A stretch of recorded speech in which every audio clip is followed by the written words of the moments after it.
Bonsoir à tous et merci de suivre le temps d'information sur RTI2. Au sommaire de l'actualité pour notre rubrique du jour, nous irons à la rencontre de Fadiga Mohamed Fodé, jeune inventeur âgé de 31 ans, diplômé en automatisme, régulation et supervision industrielle. Il désire apporter sa pierre à l'édifice. Et puis, hors de nos frontières, en République démocratique du Congo, le mouvement du 23 mars dit vouloir poursuivre son offensive malgré le cessez-le-feu unilatéral qu'il avait pourtant annoncé en début de semaine. Merci à vous d'être des nôtres sur RTI2. Nous passons tout de suite à notre rubrique du jour.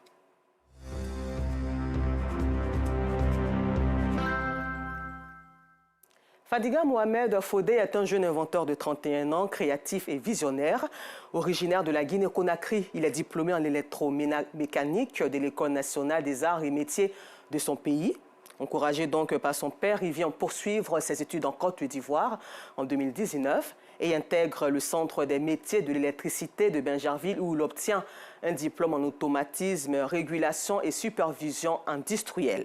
Séduit par la Côte d'Ivoire, il choisit d'y rester pour tenter de réaliser son rêve, qui est donc Fadiga Mohamed Fodé. Et quel rêve poursuit-il avec tant d'ardeur? Bienvenue Kwao et Kader Bachil sont allés à sa rencontre. Depuis sa tendre enfance, Mohamed Fadiga Fodé démontre une curiosité hors du commun.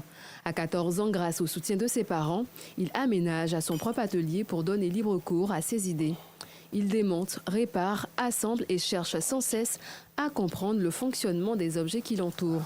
Cette passion nourrie par des heures d'expérimentation lui permet de développer un véritable sens de l'innovation.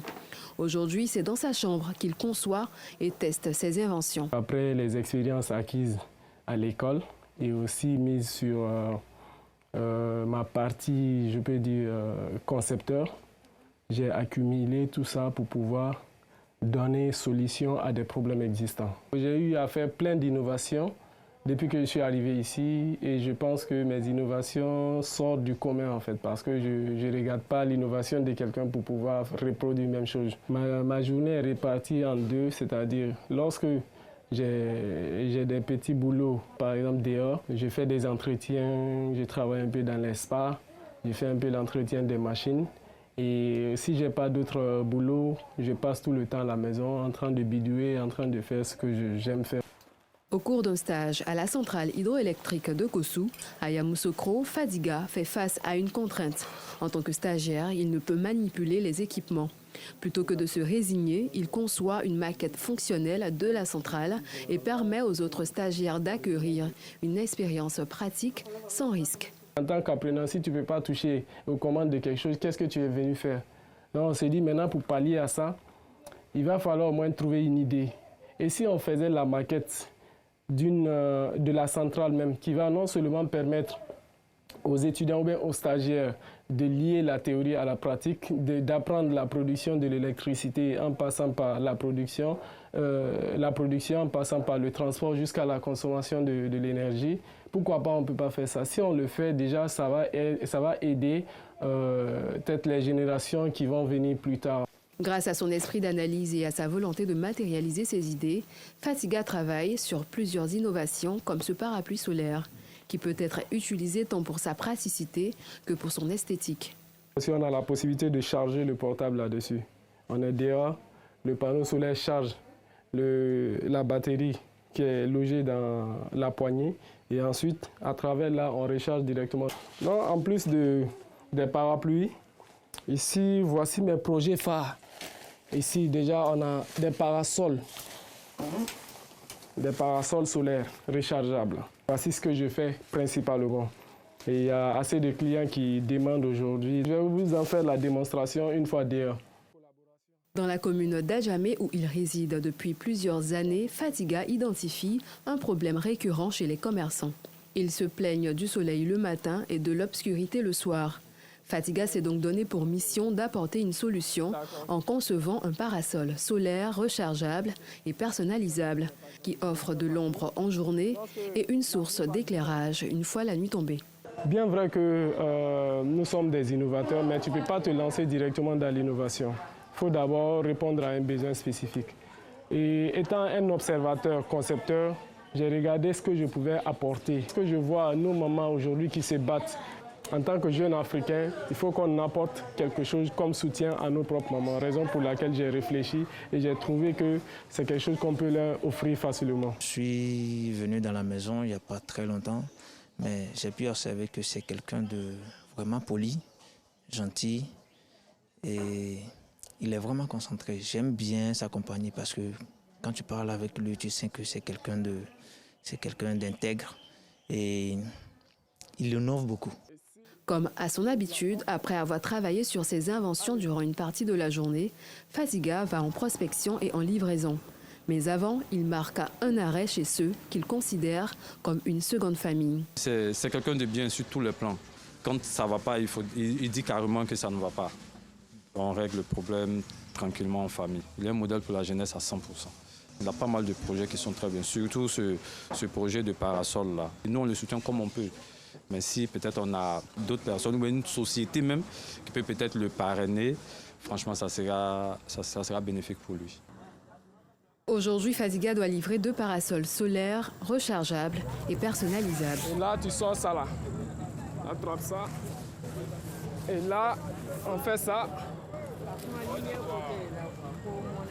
Et ça, le deuxième fil là, ça c'est pour charger la batterie. Lorsque le jour se lève, tu enlèves ça et puis tu branches celui-là.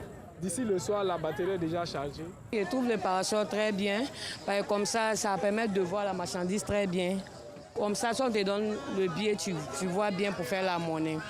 Fadiga ne veut pas se limiter à l'invention, il entend aussi impacter et améliorer le quotidien des autres. Son ambition, développer son entreprise et produire ses inventions à grande échelle. Et voici la différence. Celui-là, regarde, il y a un courant dedans ici, il suffit seulement d'éteindre et puis d'allumer. Là, tu peux brancher ton portable là-dessus. Voici un peu la différence, tu vois. Au moins, tu as 4 heures d'autonomie, tu peux vendre jusqu'à minuit comme tu veux. C'était ma dernière livraison du jour. Vraiment, j'ai assez de commandes et ça fait que je suis limité un peu dans la production parce que je suis seul pour le moment. Et aussi, on n'a pas les moyens pour pouvoir mettre une équipe en place qui va produire pour satisfaire la clientèle. Chaque invention de Mohamed Fatiga Fodé naît d'un simple constat avec une grande ambition. Rendre la technologie accessible et utile à tous. Et ce n'est que le début. Pour lui, tant qu'il y aura des problèmes à résoudre, il y aura toujours une nouvelle invention. Plein succès à toi, Fadiga Mohamed Fodé. Un peu plus loin du district autonome d'Abidjan, gros village dans la sous-préfecture de Dabakala, Bidiala Bobosso veut être un modèle de développement local dans la région du Hambol, au nord de la Côte d'Ivoire. Pour atteindre donc cet objectif, le chef du village appelle à l'union de tous les fils et les cadres pour le sort de cette localité en s'appuyant sur la mutuelle de développement qui a mis en place plusieurs projets en faveur des jeunes. Boubacar Silla et Soro Corona de RTI Boaké.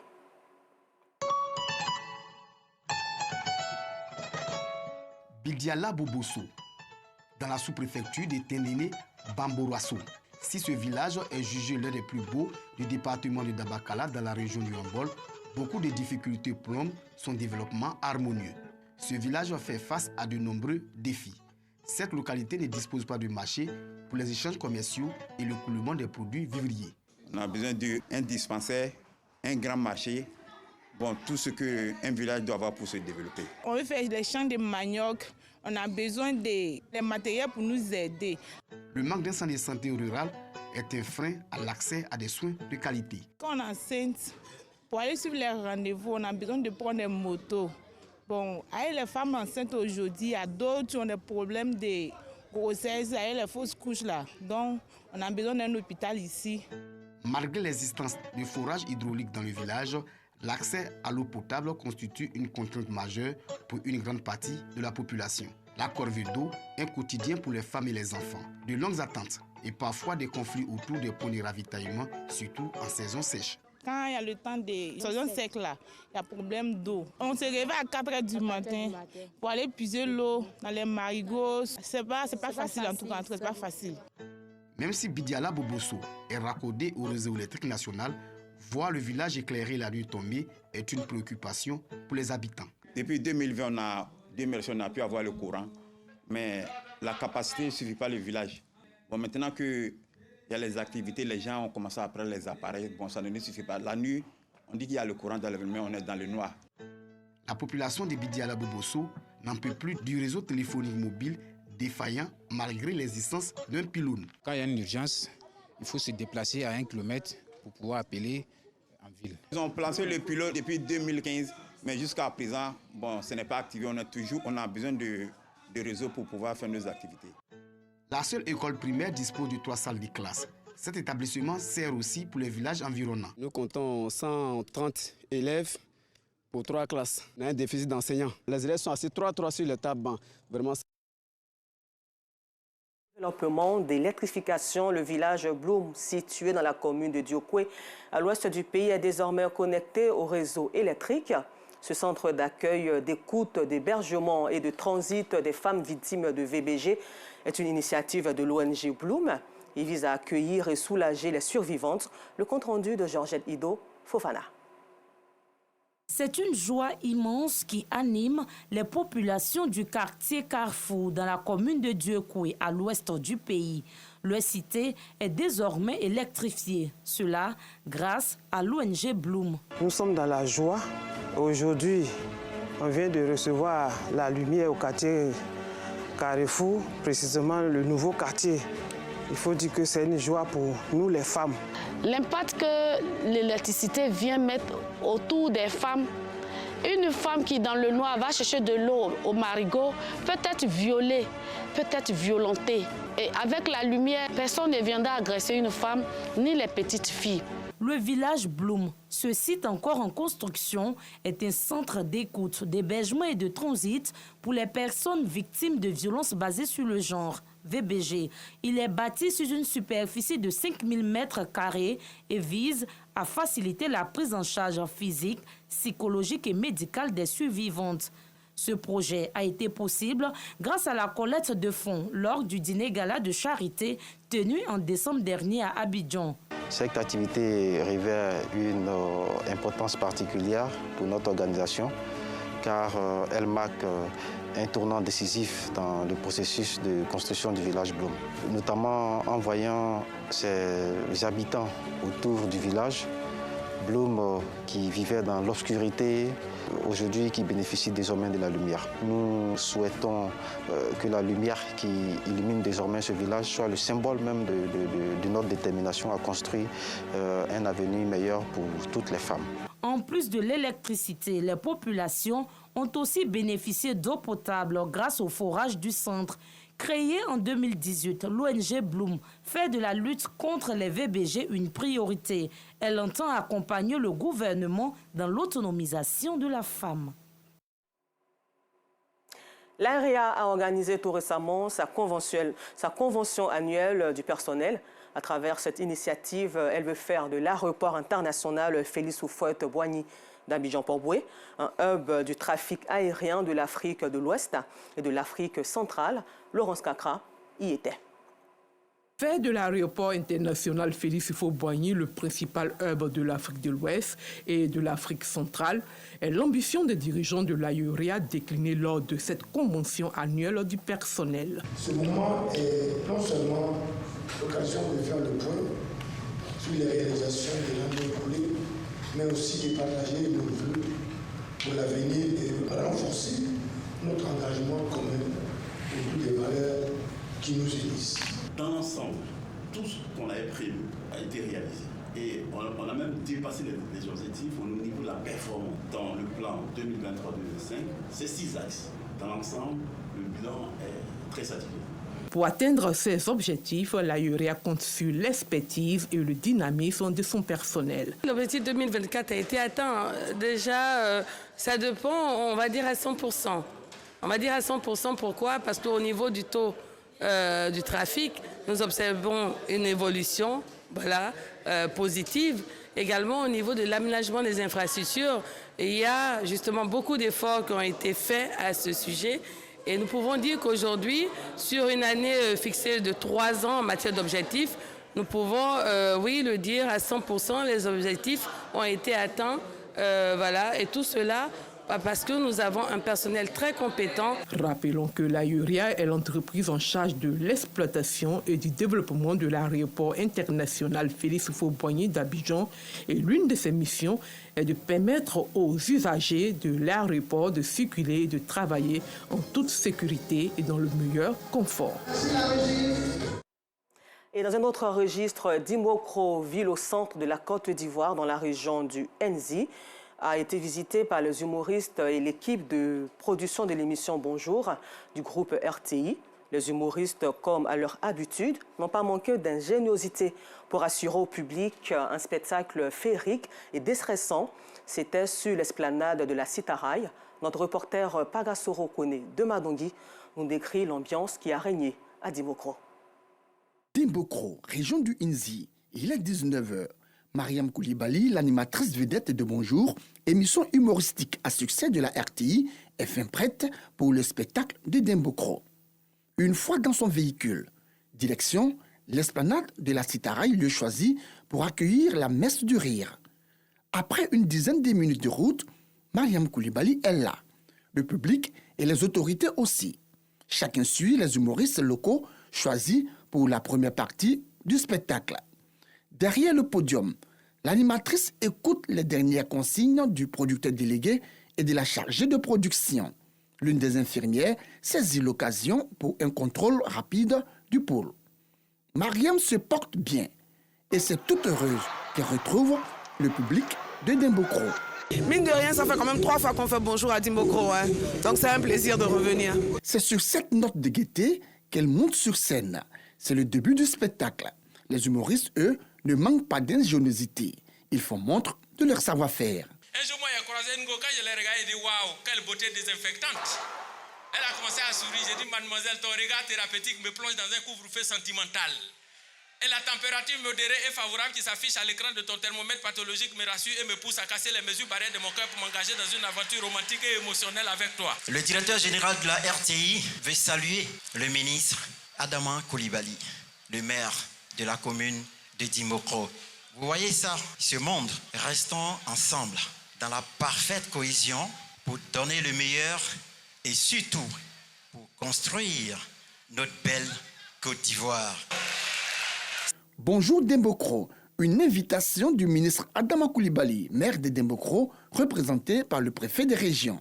Je voudrais, au nom de monsieur le ministre Adama Koulibaly, saluer la population de Dimokro, saluer en particulier l'équipe de RTI. Je souhaite simplement que tous ceux qui vont prester puissent donner de la joie à Dimokro.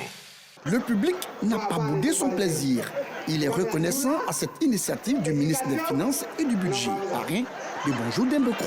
Il y a ri comme moi, mais c'est pas comment il faut rire. Je suis contente. Beaucoup apprécié, je me suis beaucoup marrée et c'était très divertissant. Vraiment, nous sommes ravis de nos humoristes. On les remercie sincèrement. Il faut que vraiment l'année prochaine, ils reviennent nombreux encore pour nous égayer.